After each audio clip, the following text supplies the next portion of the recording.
আসসালামু আলাইকুম দর্শক। জানি যে যেখানে আছেন কেউই ভালো নেই, আমাদের দেশের অবস্থাও ভালো নেই, আমরাও ভালো নেই।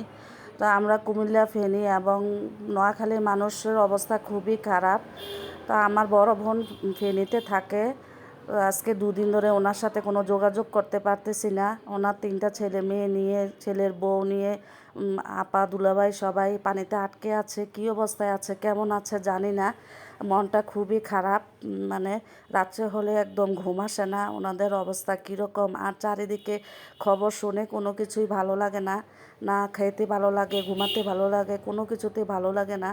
একবার ভেবেছিলাম যে আজকে ভিডিও দিব না, তারপরও ভাবলাম যে আপনাদের সাথে আমার কথাগুলো একটু শেয়ার করি, হয়তো ভালো লাগতে পারে, এই জন্যই আজকের ভিডিওটা দেওয়া। তো খুবই খারাপ অবস্থায় আছি আমরা, মানসিকভাবে খুবই খারাপ অবস্থায় আছি। তা আলহামদুলিল্লাহ এখনও আমরা ভালোই আছি, আমাদের এখনও পানি নেই, আমরা ভালোই আছি।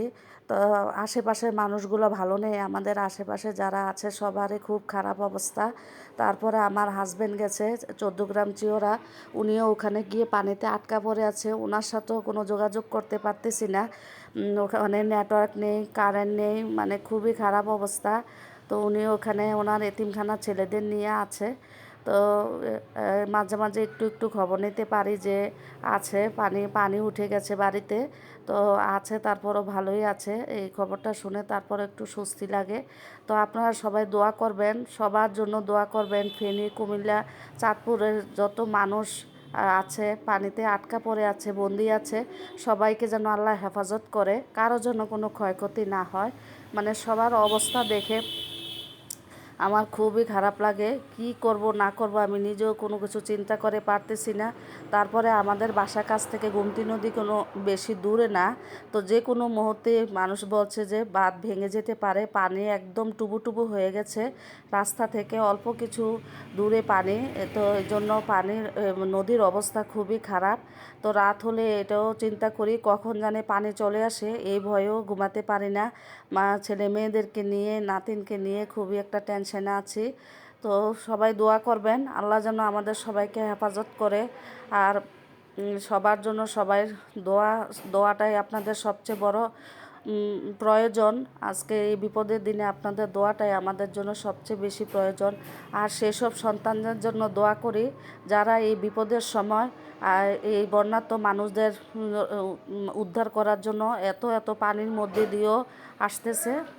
আমি আজকে সকালে দেখেছিলাম অনেকগুলো ছেলে, কোমর সমান পানি, মানে তাদের জন্য অনেক রিস্ক। এই এত পানি, এত ঢেউয়ের ভিতরেও ওরা মানুষকে উদ্ধার করার জন্য অনেক চেষ্টা করতেছে। আমি এটা দেখে আমার কাছে খুবই ভালো লাগলো, আর আমি দোয়া করলাম ওদের জন্য, আল্লাহ যেন তাদেরকে নেক হায়াত দান করেন। ওরা এত রিস্কের মধ্যেও এত এত মানুষের সাহায্য করার জন্য সকালবেলা ভোরে ঘুম থেকে উঠে দৌড়ে গেছে। যারা পানিতে আটকা পড়ে আছে তাদের জন্য এত এত কষ্ট করতেছে। তো সবাই ওদের জন্য দোয়া করবেন, আল্লাহ যেন ওদেরকে নেক হায়াত দান করে।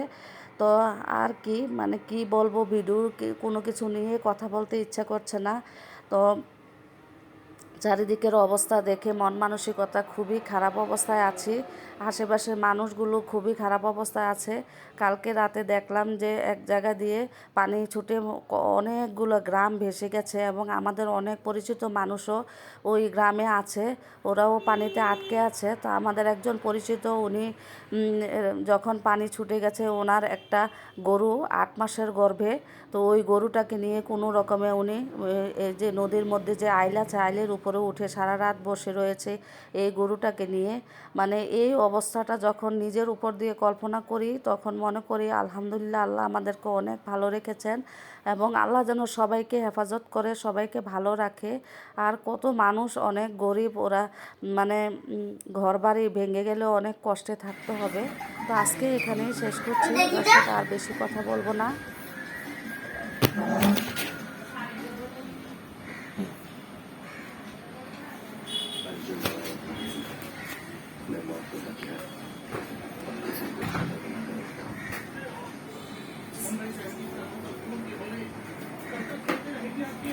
নাচো।